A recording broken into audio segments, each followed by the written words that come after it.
Capítulo 51. Quem não tem bom humor é melhor torcer para outro clube. Um clube de futebol que aguarda 22 anos e 8 meses na fila de espera do título de campeão e nem por isso perde o rebolado e nesse tempo todo continua crescendo, cada vez mais amado pela torcida fiel, um clube assim é predestinado. E tem que ter bom humor. O bom humor corintiano é antigo, vem do tempo em que um grupinho de operários vivia espalhando pelas esquinas, botecos, alfaiatarias, barbearias e campos da várzea uma ideia que parecia piada: fundar um clube.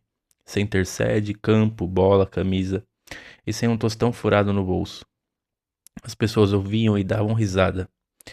O bom humor prosseguiu depois que o clube tinha sido fundado e estava funcionando numa salinha com um armário e uma mesa de ping-pong. O pessoal do clube queria a todo custo construir, sem dinheiro, um estádio num charco da Ponte Grande, num lugar chamado Floresta. Outra vez se riram deles. Mas o estádio foi construído e nele o clube conquistou o título de campeão de futebol, que vale 100 anos, campeão do centenário da independência do Brasil. Com o tempo, novas vitórias e uma porção de crises, o bom humor virou marca registrada do clube e tornou a funcionar quando, anos depois, os corintianos mergulharam na aventura de adquirir uma enorme gleba de terra numa das regiões menos valorizadas de São Paulo, nas bordas do rio Tietê. Um lugar ermo e hirsuto, rodeado de lagoas, chácaras e garças silvestres. Os associados do clube pensavam em construir ali uma cidade dentro da cidade. E foi o que acabou por acontecer. Ergueu-se no local a cidade Corinthians. O bom humor corintiano inventou então que essa cidade começa no número 777 da Rua São Jorge, conforme consta até mesmo nos manuais da prefeitura, mas se a gente for verificar direito as placas, constatará que o número 777 da Rua São Jorge não existe. Não parece piada? Outra coisa bem humorada no Corinthians é que o Clube dos Operários, como era chamado no começo de sua existência, em 1910, situa-se hoje entre duas avenidas de nomes diametralmente opostos. Avenida é a Marginal, a outra avenida é Condessa. A Condessa é Elizabeth Robiano, uma mulher piedosa que fundou uma congregação de de irmãs de caridade. Na Avenida da Condessa Elizabeth, o Corinthians fez erguer uma espécie de arco do triunfo com o distintivo do clube no alto. Passado o arco, vê-se pintada no chão a figura colorida de São Jorge, montado no seu cavalo e enfiando uma lança nas fauces de um dragão. Poucos passos à direita da figura de São Jorge fica um lampião de gás, facsímile daqueles tempos da antiga São Paulo Gás, homenagem aos 5 operários fundadores do clube e ao falecido presidente Ernesto Cassano, que comprou a primeira gleba das terras onde agora se espraia a cidade Corinthians. À esquerda do portão principal do clube, antes da barbearia, quase em frente à torre onde os funcionários outrora a onde funcionou outrora a primeira caixa d'água, pode-se ver a estatueta de um bandeirante paulista com seu bacamarte. Não parece, mas é um dos mais gloriosos troféus, conquistado a ferro e fogo em 6 de fevereiro de 1955, no jogo contra o Palmeiras, o qual, por superstição, nesse dia trocou a camisa verde por uma toda azul, mas em vão.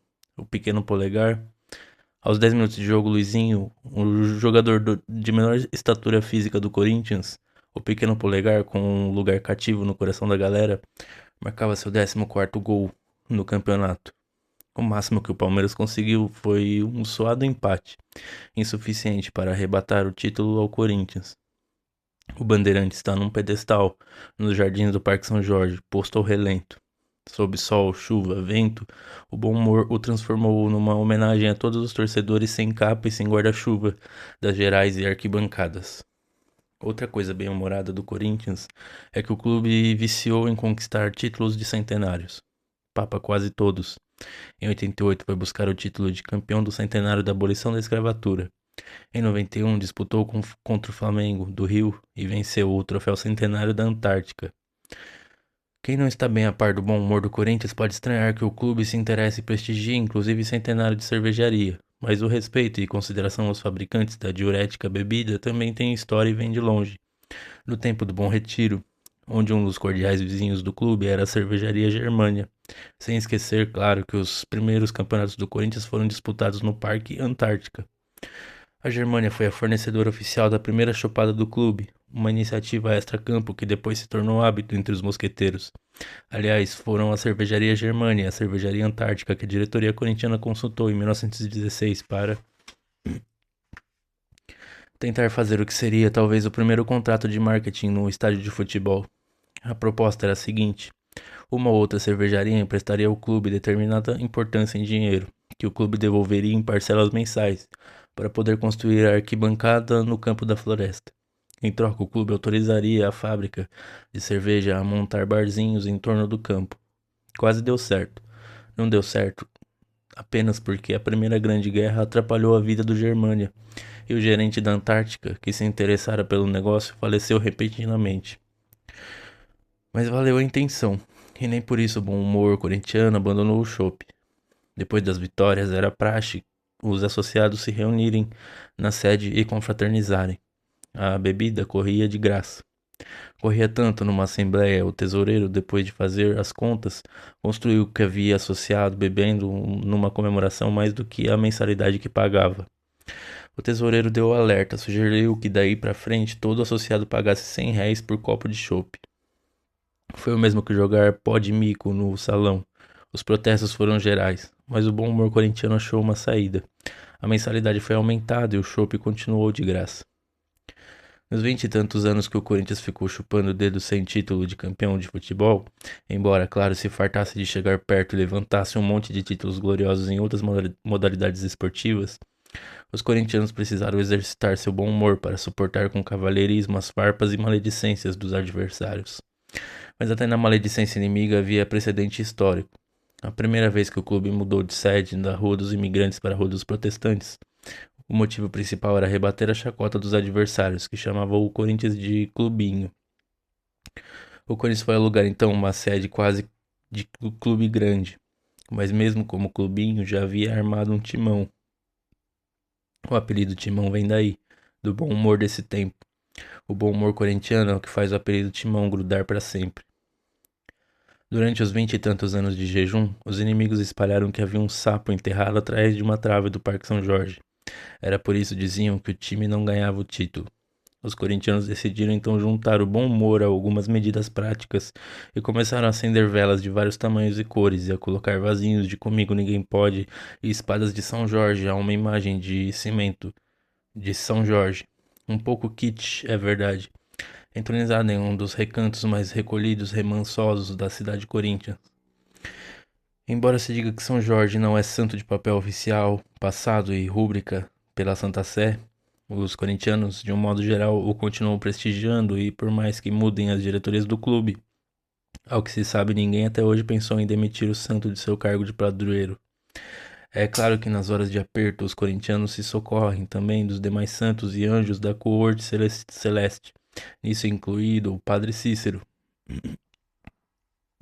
Todavia, mesmo com toda a fé da fiel, o melhor sinônimo perfeito até hoje inventado para definir a torcida corintiana, São Jorge não estava resolvendo o problema, de modo que os mais cismados começaram a dar crédito à mais lúgubre versão inventada pelos detratores do Timão. Diziam, a boca pequena, pelas costas, que naquelas terras em volta do gramado funcionara, em tempos imemoriais, uma fábrica de pólvora, que um dia explodira, mandando pelos ares os corpos de 22 operários, e que as almas dos falecidos haviam ficado por ali, zanzando nas bandas do Tatuapé, azucrinando o clube.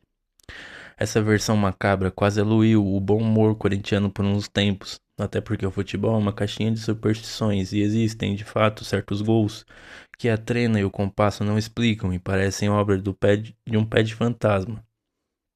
Mas depois, fazendo-se uma investigação séria e competente, descobriu-se que jamais houvera na região nenhuma fábrica de pólvora ou mesmo de busca-pés. Portanto, tratava-se de uma besteira arquitetada por adversários farsantes. Em todo caso, se Duendes houvesse interferido nos destinos do clube, Basílio foi encarregado de dar uma camisa simbólica do Corinthians a cada um deles, porque sempre é bom ter simpatizantes neste e no outro mundo. E assim se fez. Basílio obedeceu ao bom humor dos corintianos.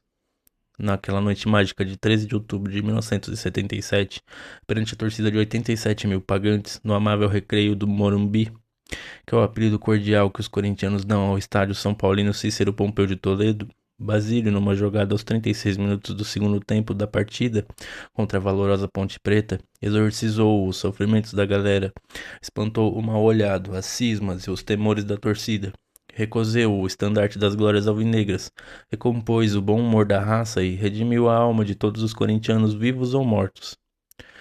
Outro tema caro ao bom humor corintiano é a biquinha do Parque São Jorge. Segundo minuciosos levantamentos hidráulicos, o Corinthians é o único clube no mundo que possui uma bica de água mineral em seu território. Todo associado tem direito a beber dela a hora em que bem entender, e também os visitantes, quando convidados. A história dessa bica é algo misteriosa, jamais secou, mesmo na estiagem. Mas ninguém sabe dizer com clareza como é que ela foi parar ali, no meio do trajeto de quem vai em direção à referida estátua do guerreiro São Jorge. O bom humor corintiano administrou durante um bom tempo a lenda, segundo a qual o presidente Ernesto Cassano, às vésperas de assinar, em 1926, no sexto cartório de notas de São Paulo, a escritura de compromisso de compra daquela gleba que seria no começo do Parque São Jorge, teve de enfrentar a renitente oposição de alguns pessimistas, que achavam que era terreno em demasia para o clube alvinegro. Evidente, por mais imaginação que Cassano tivesse, por maior que fosse sua premonição do futuro, era impossível prever a época que a zona leste de São Paulo deslancharia como deslanchou, substituiria as chácaras de hortaliças do cinturão verde da cidade por enormes prédios de apartamentos e chegaria a ser servida pelo metrô, uma de cujas estações se chama exatamente Corinthians. Diz o bom humor corintiano que Cassano soltou, então, como argumento para dobrar a oposição, a tal biquinha que hoje está lá. Só a bica d'água já valia o preço de todo o terreno. O resto da gleba era brinde. O fato é que a Zona Leste e o Tatuapé, que marcavam um passo, começaram a tomar fôlego novo com a chegada do Corinthians. Se antes era uma região procurada para piqueniques, excursões campestres, no máximo romarias que iam a Nossa Senhora da Penha de França pagar promessas, aos poucos foi se transformando num refúgio da classe média em busca de novos ares e um pouco mais de tranquilidade. A bica conservou-se como uma reminiscência grata aos saudosistas e prossegue com a fama de ter poderes que a ciência não explica. Consta que quem naquela bica bebe se converte ao corintianismo para o resto da vida. Citam-se casos de jogadores que, vindos desprestigiados de outros clubes, beberam a água da biquinha e logo se tornaram ídolos corintianos. Fizeram brilhante carreira no clube. Muitos chegaram a titulares da seleção brasileira e vários acabaram indo ganhar dólares em clubes do exterior. Consta que o próprio Friedenreich, o monstro sagrado do antigo Paysandu e do paulistano, alguns anos após haver pendurado as chuteiras, passou pelo Parque São Jorge e foi conduzido à bica para tomar um gole. Dizem que Friedenreich mal provou o abençoado líquido, deixou-se ficar com os olhos marejados de lágrimas, abaixou a cabeça com um ar contrito, e teria sussurrado que se pudesse retornar às glórias do passado, teria o maior gosto em vestir a honrada camiseta branca com a âncora e os remos no lado do coração. Mas infelizmente, essa Friedenreich ficou devendo. Há corintianos que, na relação dos que hipoteticamente teriam bebido da água da bica, fazem questão de citar, oficiosamente, é claro, os nomes de Domingos da Guia, o pai, Edmar, Murilo da Silva, Cláudio, Cristóvão do Pinho, Rivelino, o goleiro Leão, o goleiro Gilmar, Doguinha e Dário, o famoso trio médio apontado como os Três Mosqueteiros, Nerino, Guimarães e Munhoz, Julião, Carbone, Jackson, Rafael, Zag, Casagrande, Sócrates, Neto e tantos outros craques, sem citar naturalmente os torcedores que se tornaram símbolos do clube, como Elisa, que foi uma das maiores propagandistas da biquinha, e o próprio Francisco Dionísio Mendes, conhecido como Chico Mendes, que costumava frequentar a biquinha em companhia de outro torcedor também notável, o falecido Tantan. Ainda que na fase final de sua carreira, o jogador que mais se teria notabilizado pelo consumo da água da bica do Parque São Jorge foi, sem dúvida, Neco, o jogador símbolo do Corinthians, o qual sempre que podia fazia questão de tomar um cálice da água da biquinha antes do almoço como aperitivo. É evidente que o abastecimento de água do Corinthians não é feito exclusivamente pelo tênue fio que escorre da biquinha gloriosa. Quando o rio Tietê era um curso de água decente, límpido, transparente, o Corinthians se serviu dele para ensinar seus atletas a nadar e a remar. O histórico coxo sustentado por latões vazios era abastecido pela água do Tietê. As competições de remo e canoagem eram feitas ali, a um passo do campo de futebol. O rio fazia parte da paisagem corintiana, era íntimo do clube. O progresso modificou a geografia urbana, desviou o rio, poluiu-lhe o leito e o transformou desgraçadamente numa pasta pútrida, que agora, com esforços inauditos, os poderes públicos tentam sanear, até hoje em vão. O asfalto separou o Corinthians do Rio Tietê e o clube passou a abastecer seu parque náutico moderno e alegre com poços artesianos. Até antes das últimas reformas no estádio Alfredo Schurrig, que o modernizaram e ampliaram a capacidade de público para quase 30 mil pessoas, funcionava no Parque São Jorge, numa área de pouca circulação, um setor de treinamento de remo que lembrava, por sua estrutura arquitetônica, o antigo coxo. Assim como existem cabinas para a formação de pilotos da aviação que permitem voo simulado, o coxo de remo consistia num tanque d'água com canoas fixas, permitindo desenvolver um tipo de treinamento bastante proveitoso, tanto assim que o remo é uma das modalidades esportivas que continuam a dar ao Corinthians títulos e medalhas de repercussão nacional. Trata-se, por sinal, de uma tradição alvinegra, perfeitamente expressa nos remos do distintivo do clube. Pode-se dizer, portanto, que em matéria de glórias e conquistas, o Esporte Clube Corinthians Paulista é uma agremiação anfíbia. Se dá bem tanto nos esportes em terra, firme, como na água. E não será jamais por falta de água que o Corinthians deixará de remar e navegar em busca de vitórias e galardões. Mesmo que a biquinha secasse, mesmo que os poços artesianos entrassem em greve, o bom humor corintiano iria buscar água do outro lado da Avenida Condessa Elizabeth Robiano, na fonte de um senhor chamado Vicente Mateus. Um dos orgulhos desse homem é que exatamente no terreno onde se ergue agora um de seus prédios de apartamento, e do qual se descortina todo o Parque São Jorge, em frente ao clube, existe uma inesgotável fonte de água com vazão suficiente para abastecer a fazendinha, conforme aliás já aconteceu mais de uma vez. É claro que essa água não É claro que essa água sai de graça para o clube. Está devidamente canalizada, constituindo-se numa espécie de reservatório particular do Corinthians. O fato deve ser olhado com bastante naturalidade, porque na época em que Ernesto Cassano fez a histórica transação imobiliária que deu ao Corinthians o começo de seu atual patrimônio, o que se adquiriu de fato foi uma fazendinha. E nem teria cabimento comprar uma fazendinha sem um farto manancial de água. Esse senhor Vicente Mateus, que ri feliz ao dizer que sua fonte de água está sempre à disposição do Corinthians, ocupou a presidência do clube várias vezes, direta ou indiretamente. No Corinthians, desde 1910, nenhum presidente pôde se vangloriar que governou num clima de consenso unânime. Um dos maiores oposicionistas no Corinthians, um dos mais ferrenhos e vigilantes críticos dos primeiros presidentes, foi exatamente um rapaz que muito amou o clube e que ajudou a fundá-lo, o operário chamado Anselmo Corrêa. O Corinthians foi sempre um clube onde a paixão é como óleo fervente, respinga e onde atinge, cria bolha. Vicente Mateus também padeceu críticas, como a tiveram Trindade, Vadielu, JB Maurício, Correcher, Colonna, Páscoa, Fló Júnior e o próprio Schurrig. Nem Magnani, o antigo cocheiro de Tilbury, escapou dela. A oposição às vezes chega a aborrecer tanto os presidentes do clube que alguns deles pegaram o chapéu e renunciaram ao cargo, suspirando de alívio, mas jamais se afastaram de vez. Os que não estão mais vivos, com o coração corintiano pulsando, morreram corintianos. Vicente Mateus é um espanhol naturalizado brasileiro, rico, hoje rico, que começou a fortuna carregando pedra britada. É um homem simples, mas sagaz. Não tem estudo, é ele quem diz, mas tem inteligência. Estudo e inteligência são coisas diferentes, que não se excluem, é claro, mas nem sempre andam de mãos dadas. Há pessoas que têm diplomas, mas não têm inteligência. Vicente Mateus é o contrário. Vicente Mateus entra no capítulo do bom humor porque, de todos os presidentes do Corinthians, é o que mais aguentou, com bonomia, as piadas e anedotas, verdadeiras ou inventadas, que foram postas em circulação em torno de sua figura.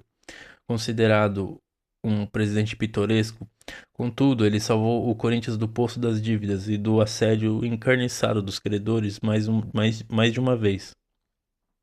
Matheus administra as finanças do Corinthians como se o dinheiro fosse seu. E às vezes é. É tido como mão de ferro na hora de soltar a grana. É. É duro na hora de renovar contratos de jogadores. Mas Neto falou: o que promete, seu Matheus cumpre. Nesses tempos de falsas promessas, um elogio desses pode constar como dístico num bom brasão de família. Quando reclamam de sua munhequice, Vicente Matheus sabe usar ironias. Tem clube que gastou o que não tinha para conquistar títulos e hoje não tem com que pagar os títulos dos credores. Não tinha para. Mas garante que não é sovina. É apenas prudente. Cita a compra do passe do craque Almir, o fabuloso Almir, que no Corinthians, talvez por excesso de fama, não chegou a ser mais do que uma sombra do craque Almir que tinha sido. O dinheiro pago pelo Almir dava para construir na época um prédio de 15 andares. O dinheiro pago por Almir saiu todo do bolso de Vicente Matheus. Vicente Matheus, dizem os críticos, tem muitos defeitos. Um deles é querer tomar conta de tudo. Bater o escanteio e marcar o gol de cabeça, mas uma virtude ninguém lhe nega. Matheus considera o Corinthians a artéria e a horta de seu coração. Sem o Corinthians, seu coração secaria de tédio e desolação. Quase todo corintiano tem uma história dramática para contar de sua vida, e quando eles a contam, se emocionam. Antoine Gebran, antes de ser empresário bem-sucedido, um corintiano que tem ajudado a dirigir a Federação Paulista de Futebol, antes de ajudar o pai libanês nas feiras livres, viajou num navio como imigrante. Era um navio de bandeira grega. O navio chamava-se Corinthians. Um dia Gebran, depois de assistir a um jogo do Corinthians, emocionado, mal vestido como um ajudante de feirante, desceu trêmulo ao vestiário. Pediu um autógrafo num pedaço de papel de embrulho a um craque cor de ébano, preto como carvão, um negro de ouro chamado Baltazar. O cabecinha de ouro não ouviu, ou não prestou atenção, ou não ligou, virou a cara, entrou sob o chuveiro. Só por causa de uma besteira dessas, Gebran, um baita homem, dono da empresa de vigilância, acostumado a lidar com guarda de pistola na cintura, fica com os olhos cheios de lágrimas. Esses corintianos são de lascar. A história triste de Vicente Matheus é que, quando era garoto e andava a pé quase meia légua para ir ao trabalho, não via jogo do Corinthians, não tinha dinheiro para o ingresso. Essa talvez seja a razão oculta de seu Matheus haver construído um prédio de mais de 10 andares bem em frente ao clube, na Avenida Condessa Elizabeth Robiano. Dali do alto da cobertura dá para ver o campo, as duas traves e a atual cobertura de concreto do estádio Alfredo Schurg. Essa parte nova do estádio não é obra apenas de Vicente Matheus. Os alicerces foram iniciados por Páscoa. A cidade de Corinthians é a soma de esforços e da visão de muitos presidentes do clube. Isso não impede Vicente Matheus de cultivar a vaidade de ter gasto nas obras da reconstrução do estádio, segundo diz, talvez menos da metade do que teria sido gasto se eu não fosse o Vicente Matheus. O bom humor corintiano diz que o primeiro casamento de Vicente Matheus foi com o Corinthians. Amor à primeira vista, o visgo da paixão. O último casamento decorreu de outra paixão, chamada Marlene. Matheus uniu as duas paixões numa única e fez da esposa Marlene a primeira presidente do Esporte Clube Corinthians Paulista. A primeira e possivelmente a única nos próximos 100 anos. Não foi uma eleição sem faíscas, nem poderia ser. A campanha pulou os muros do Parque São Jorge e encheu as ruas de São Paulo com panfletos, bandas de música, show com os artistas contratados, listas de apoio nos jornais, contratação de agências de pesquisa de opinião pública e outdoors nos muros. Parecia eleição de prefeito, de governador do estado. No dia da eleição, choveu. Os eleitores de Marlene e Matheus foram votar de guarda-chuva. Os 4 outros concorrentes à presidência do Esporte Clube Corinthians Paulista, todos com merecimento e direito às suas justas aspirações de servir ao clube de corpo e alma, viram uma mulher romper a tradição de que o clube de futebol é assunto para homem. Um precedente assim só no Corinthians. A Gaviões da Fiel aceitou o resultado das urnas com espírito democrático, no que foi seguida por todas as demais torcidas uniformizadas de menor peso e currículo ideológico. como a Explosão Coração Corintiana, Camisa 12, a Cobra Corintianos, da Brasilândia, a Corinthians Chopp, a Nação Força Jovem, a Batimão e mais umas 2 ou 3 dúzias de corporações parecidas que nos dias de jogo do Corinthians misturam suas bandeiras, seus repiniques, suas trombetas de plástico, sua coreografia e seu grito de apoio ao time alvinegro.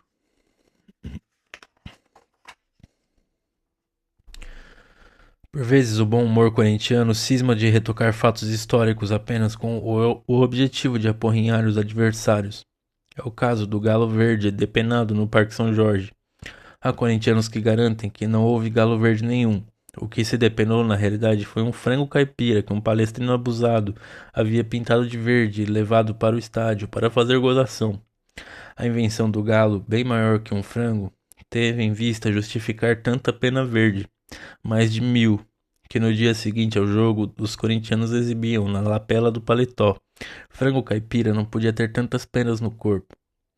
Outro fato histórico que o bom humor corintiano continua a manter sob o véu diáfano da fantasia diz respeito àquele lance no estádio municipal do Pacaembu, em que Luizinho, o pequeno polegar, um dos grandes ídolos de todos os tempos, eternamente dentro dos corações corintianos, teria sentado na bola diante do gramado, diante do grande Luiz Villa, durante uma partida de futebol contra o Palmeiras. O bom humor corintiano jura que Luiz Villa, que era um cavalheiro, permaneceu estático e marmorizado como a estátua de Davi, que na época existia e ficava à esquerda da concha acústica no estádio. Luizinho sentou mesmo na bola. Muitos anos depois, sentado no sofá da sala de sua casa no Tatuapé, o Sr. Luiz Trochilo, tendo a um canto um armário onde descansam alguns troféus conquistados na defesa do Corinthians, insinua que talvez ele, Luizinho, tenha escorregado no gramado, perdido o equilíbrio e dado a impressão de haver sentado na bola, quando na realidade ele apenas se escorou nela com o corpo. Foi o bom humor corintiano que inventou então, naquele instante que nenhuma máquina fotográfica registrou para a posteridade, mas como apagar a cena da retina dos corintianos. Certa ocasião, um repórter jovem e curioso, que nunca havia visto Luizinho jogar, mas ouvira falar de suas peraltices em campo, perguntou-lhe por que o senhor tinha a mania de passar a bola no meio das pernas dos adversários. Não era mania, era necessidade, sempre foi desse tamanho. Os marcadores eram o dobro de mim. O único caminho que eu tinha era passar a bola por baixo deles. Há uma história bem-humorada que os velhos corintianos gostavam de contar a respeito de Alcântara Machado, paulista de 400 anos, uma inteligência fulgurante e que ajudou decisivamente o Corinthians a obter o Campo da Floresta por arrendamento. Alcântara Machado era um mestre do direito. Chegou a diretor da faculdade do Largo de São Francisco. Quando os corintianos precisavam, iam procurá-lo para um conselho, uma orientação jurídica, um parecer abalizado. Foi na década de 30 que aconteceu uma dessas visitas corintianas de consulta técnica. O clube carecia que alguém redigisse uma notificação judicial com o argumento de uma notificação judicial com argumentos de substância, em defesa dos interesses alvinegros, e o trabalho foi feito pelo Dr. Alcântara com a maior boa vontade. Passou-se o tempo, o Corinthians conseguiu seus objetivos, e alguns membros da diretoria, em caravana, voltaram ao escritório de Alcântara Machado para agradecer. À frente do grupo estava Antônio Gonçalves, Leite Montserrat, associado corintiano que era também um líder popular, orador envolvente, de fala fácil, que vivia enfiado nas lutas populares, entre essas a defesa da nova legislação trabalhista em São Paulo. O comércio na cidade não estava regulamentado, não tinha horário fixo. As lojas abriam às 7 da manhã, funcionavam até 8, 9, 10 horas da noite. Os donos conversavam à porta dos estabelecimentos, tocavam o negócio de acordo com o movimento do dia. Havia caixeiros que dormiam sobre o balcão. Montserrat era contra esses abusos, defendia os trabalhadores. Foi um dos chefes do movimento operário que ficou conhecido na época como o Fechamento das Portas, em São Paulo. Esse corintiano, Montserrat, que tinha sido escalado para saudar, num discurso de agradecimento, o generoso atendimento de Alcântara Machado na defesa do clube. Falou bonito, emocionou-se e emocionou os companheiros. Alcântara Machado também era um magnífico orador, um grande tribuno, e retribuiu as palavras dos corintianos com grande carinho. A diretoria do Corinthians havia mandado emoldurar um diploma para Alcântara Machado, uma homenagem mais que merecida. Todo mundo tinha falado, abraçado o Dr. Alcântara. O pessoal do Corinthians já ia se preparando para sair da sala. O homenageado cutuca o associado Manuel Fonseca e sussurra-lhe ao ouvido com o maior bom humor possível. Caro Fonseca e meus honorários, quem paga? Fonseca estaca, olha em torno. Pensa um pouco. Tudo muito rápido. Enfia a mão no bolso, retira dele 20.000 réis. Entrega solenemente ao Dr. Alcântara. Com o maior bom humor, os dois se apertam as mãos e se despedem. Dizem que Alcântara Machado remeteu mais tarde esse dinheiro para ajudar a pagar as prestações da compra da fazendinha. Murilo foi um dos grandes zagueiros do Corinthians. Era raríssimo cometer uma falta no adversário. Saía com a bola como se jogasse com uma varinha de condão. Um gentleman. Um exemplo de dignidade e respeito aos companheiros de profissão como raramente se viu, antes ou depois dele, no futebol brasileiro. Foi uma das grandes vítimas dos uruguaios do Peñarol, que o quebraram, já que não podiam vencê-lo no jogo limpo e decente. O Corinthians foi buscá-lo no Atlético Mineiro e o trouxe para fazer dele um dos grandes ídolos corintianos na década de 50. Murilo morava no Parque São Jorge e conta com bom humor que o período em que vestiu a camisa corintiana foi um dos mais felizes de sua vida. Pelo apoio da torcida, claro, mas também porque na fazendinha ele podia cuidar de seus coleirinhas, seus pássaros pretos, seus canários e até de um passarinho que trouxe escondido no avião quando voltou de uma excursão do Corinthians ao Peru. Nas vésperas dos grandes jogos, Murilo tinha uma receita infalível para relaxar. Pegava vara, linhada, anzol, catava nos fundos do Parque São Jorge um punhado de minhocas e descia tranquilamente para a beira do Tietê, que ficava logo ali no fim da rua São Jorge. Murilo cansou de pegar mundi, bagre, piaba, lambari. O Corinthians foi o melhor tempo da minha carreira de futebol, ele diz, agora novamente em Belo Horizonte, olhando a medalha de ouro que o Grêmio Esportivo Social dos Árbitros de Futebol lhe ofereceu no dia 27 de março de 1951, em face de seu elevado grau de cultura, educação e de alto espírito esportivo demonstrado no campo de luta. O Corinthians inspira até pratos de culinária. Acredita-se que a primeira vez que um Corinthians constou num cardápio foi no ano de 1910, num banquete em homenagem aos jogadores ingleses que visitavam São Paulo, aos quais foi servido filé mignon à la Corinthians. Mas os rapazes daquela época não podiam imaginar a exuberância visual de um prato bem mais adaptado ao clima tropical, como é a salada corintiana, que o restaurante Montechiaro do bairro do Bexiga bolou e que, como uma torcida corintiana, tem um exagero de ingredientes: alface, tomate, palmito, pepino, cebola, batata, cenoura, ovo, salame, presunto cru, queijo provolone, mortadela, berinjela e pimentão. É o tipo de salada corintiana mesmo e bem humorada. Na ponta esquerda do Corinthians jogou um rapaz chamado Mário. Muito provavelmente ele nunca será lembrado para formar numa seleção dos melhores extremas esquerdas do Corinthians. Mas é possível que ele tenha sido o mais bem-humorado ponta esquerda que o Corinthians acolheu em seus times. Quem é do tempo de Dário e Carbone lembra muito do Mário. Tinha vindo do Bangu. Sua especialidade domingueira era esconder a bola e deixar seu marcador zonzo. Mário era um mágico disfarçado, um gnomo, um craque que desperdiçava seu talento como quem atirasse pepitas de ouro pela escotilha de um navio em alto mar. Dizer que Mário era um homem bonito, galã de novela, não era, mas as mulheres tinham xodó por ele. Ele tinha xodó pelas mulheres, gostava também de um barulho e tanto... Não, perdão, e gostava também de um barulho e era um jogador que sabia muito bem divertir o público. A torcida corintiana apreciava tanto seus números de malabarismo que chegava a disputar na cotovelada um lugarzinho junto ao alambrado para acompanhar suas peraltices futebolísticas e verificar, a olho nu, se o Mário faria aquilo de verdade, se o Mário fazia aquilo de verdade ou era truque. Quando o Mário virava de campo, No meio tempo, a torcida ia junto. O espaço vital de que Mário necessitava para fazer as diabruras habituais não era maior que 40 centímetros quadrados, se tanto. Nessa época particular, Mário conseguiu driblar seu marcador, a sombra do seu marcador e a bandeirinha de escanteio. Porém, Mário, o ponta esquerdo assombroso, tinha o pior defeito de um atacante. Ele tinha alergia por gol. Não marcava gol de jeito nenhum. Mesmo cara a cara com o goleiro adversário. Só ele e o goleiro e as traves. Ou até mesmo o gol livre. Só as redes ali escancaradas. Mário ficava aflito, pedia por amor aos santos que algum companheiro viesse correndo receber o passe azeitado, amanteigado na bandeja para completar a jogada. Mário era uma coisa esquisita. Contando, ninguém acredita.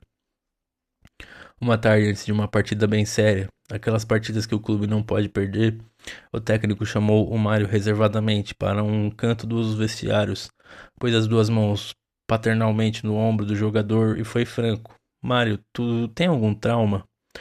Por que, chefe? Tu não marca gol, filho. O que é que tá acontecendo contigo? Abre teu coração comigo. Mário somente tinha calçado um pé da chuteira. O outro pé ainda estava enfiado só numa meia grossa. Mário abaixou a cabeça, ficou batucando o dedão do pé com meia no cimento do vestiário. Algum problema, rapaz? Mário fungou. É minha mãe. Tua mãe? Que é que tem a senhora tua mãe? Ela pede pra eu não marcar gol, pra não deixar triste a mãe do meu marcador. No Parque do Carmo, na zona leste da cidade de São Paulo, é comum ver-se um tipo de beija-flor todo preto, com a ponta das asas e do rabo bem branquinha. Embora o nome científico desse passarinho seja ainda pouco conhecido, qualquer moleque da região e mesmo ornitólogos mais experientes sabem que o nome popular desse beija-flor é corintiano roxo. O bom humor corintiano faz parte da natureza. Nota: Elizabeth Robiano viveu de 1773 a 1864 e foi a fundadora da Congregação das Irmãs de São Vicente de Paula, de Gissingen, conforme informa a placa municipal junto à entrada do Parque São Jorge. Esse São Jorge tem mais valor afetivo e artístico para os corintianos. Tem mais valor afetivo que artístico para os corintianos. Em vésperas de jogo, a imagem costuma amanhecer cercada de velas e flores. Mesmo quem não acredita, respeita. Essa é uma das antigas taças conquistadas pelo clube, quando a sede ainda estava na Rua dos Imigrantes, no Bom Retiro. Foi ofertada pela The São Paulo Tramway Light and Power Corporation, a Light dos bondes e da iluminação das ruas e residências, em 28 de junho de 1914. A biquinha, cuja água nunca seca, é uma das referências geográficas da fazendinha. O lampião de gás na entrada da cidade de Corinthians, homenagem a Joaquim Ambrósio, Carlos da Silva, Rafael Perrônio, Anselmo Correia, Antônio Pereira e Ernesto Cassano. A salada corintiana, variada e exuberante, do restaurante Montechiaro, no bairro do Bexiga, em São Paulo. Além da taça, o Corinthians recebeu esse diploma pelo Campeonato do Centenário da Independência. No começo do clube, os corintianos só tomavam cerveja Germânia, que era fabricada no próprio Bom Retiro. A chopada da Vitória virou uma tradição. Posteriormente, os alvinegros adotaram também outras marcas. E sempre que havia taça oferecida pelas cervejarias, a rapaziada fazia empenho em conquistá-la, comemorando em dobro. Dois desses troféus, um de fevereiro de 1921, conquistado num jogo contra o São Bento, da capital. 70 anos depois, o Corinthians fez questão de prestigiar também o centenário da Antártica.